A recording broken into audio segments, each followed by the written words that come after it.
Жер бетінде өздеріңе дүниебайлық жинамаңдар. Оларды күйе жеп, тот басады, немесе ұры бұзып кіріп, ұрлап кетеді.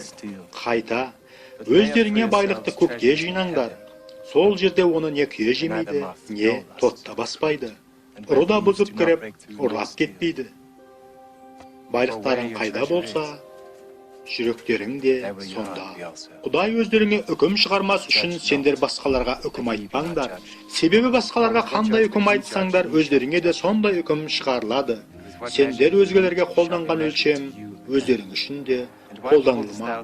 Неге бауырыңның көзіңдегі жаңқаны көре тұра, өз көзіңдегі бөренені байқамайсың? Өз көзіңде бөрене тұрғанда, бауырыңа, кәне сенің көзіңнен жаңқаны алып тастайын деп, қалайша айта аласың?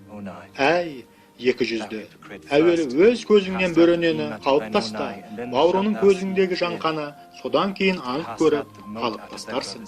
Құдайдан сұраңдар, сонда ол сендерге мұқтаждарыңды береді. Іздеңдер, сонда табасыңдар. Есікті қағыңдар, сонда ол сендерге ашылады. Себебі сұрай берген әркім алады, іздей берген табады. Қағып тұрғанға есік ашылады. Араларындағы қандай кісі нан сұраған баласына тас берер еді? Не балық сұраса, жылан берер еді. Сонымен өздерің күнәһар бола тұра, балаларыңа жақсылық жасауды білсеңдер, көктегі әкелеріңнің өзінен сұрағандарға жақсылық жасайтыны ешбір шүбәсіз. Барлық істе де басқалар өздеріңе қалай істесін десеңдер, сендер де оларға содай істеңдер. Бұл Таурат пен пайғамбарлар жазбаларының тәліміне сай. Тар қақпадан кіріңдер. Тозаққа апаратын қақпа кең, жолда даңғыл. Онымен көп адамдар жүреді. Ал шынайы өмірге апаратын қақпа да, жол да тар. Соны біразы ғана табады. Жалған пайғамбарлардан сақтанып жүріңдер. Олар сендерге қой терсін жамылып келеді. Бірақ шынында олар жыртқыш қасқырлар.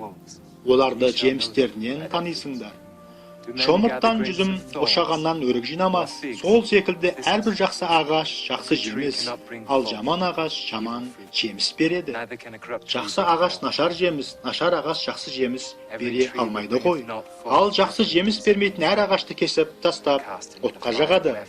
Сол сияқты адамдарды да жемістерінен танып білесіңдер. Маған мырза ие дейтін әркім емес, көктегі әкемнің еркін орындайтындар ғана оның патшалығына кіре алады. Көптеген адамдар қиямет соты күні маған, «Уа тақсыр е, сенің атыңмен біз жұртқа Құдайдың хабарын жеткізбедік бе? Сенің атыңмен жындарды қуып шығарып көптеген кереметтер жасамап едік» деп жалынатын болады. Сонда мен оларға, сендерді ешқашан өз адамдарым ретінде таныған емеспін.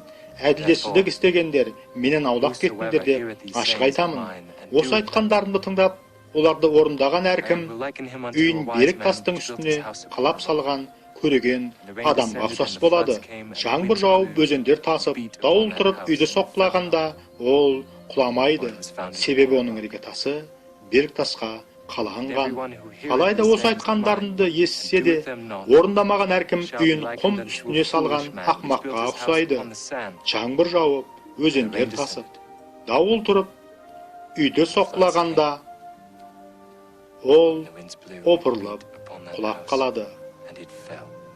Иса сөзін аяқтағанда халық оның тәліміне қатты қайран қалды. Себебі Иса оларға өздерінің дін мұғалімдері сияқты емес, Құдайдан ерекше билігі бар біреу ретінде тағылым берді.